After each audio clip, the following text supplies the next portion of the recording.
Баршаңызға қайырлы күн достар, менің каналыма қош келдіңіздер. Қыстың қамын жаз ойла демекші, бүгін мен сіздермен өте дәмді болып шығатын тағы да бір салаттың рецептімен бөліскелі отырмын. Алдын ала осылай ет тартқыштан өткізілген қызанағымызды отқа қойып, оның үстіне бір пиала сұйық майымызды құйып, қызанағымыз бен майымызды жақсылап біркелкі араластырып аламыз. Міне осылай араластырып алғаннан кейін, оның үстіне 2 ас қасық тұзымызды салып, жақсылап тұзбенен қызанағымызды араластырып 5 минут қайнатып алатын боламыз. Міне осылай 5 минут қайнағаннан кейін оның үстіне пиязымызды салатын боламыз. Міне осылай пиязымызды да салып, жақсылап араластырып, тағы да 5 минут қайнатып алатын боламыз. Міне осылай пияздарыңыз ішінде осылай көрініп жүреді. Осы кезде біз осы қызанақ пен пиязымызды жақсылап көп емес бір 5 минут қайнатамыз. Міне осылай қайнағаннан кейін оның үстіне үкіштің майда жағынан өткізілген сәбізімізді де салып, барлығын жақсылап араластыратын боламыз. Міндетті түрде көбірек қозғап тұруларыңыз қажет.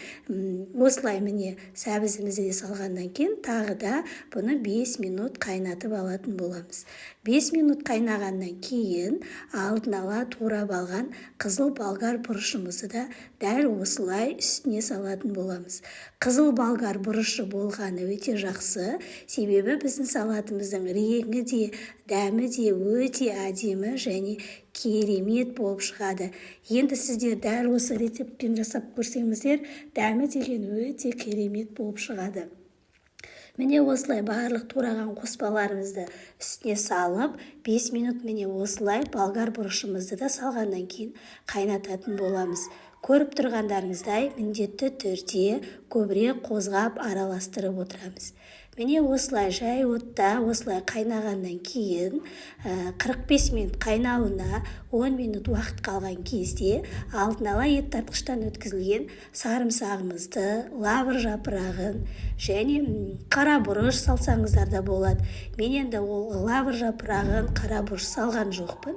Осылай сарымсақты ет тартқыштан өткізіп салып қайнаттым. Міне 45 минут қайнағаннан кейін татымына қарай көресіздер, егер тұзы кем болып жатса, тұз салуға да болады.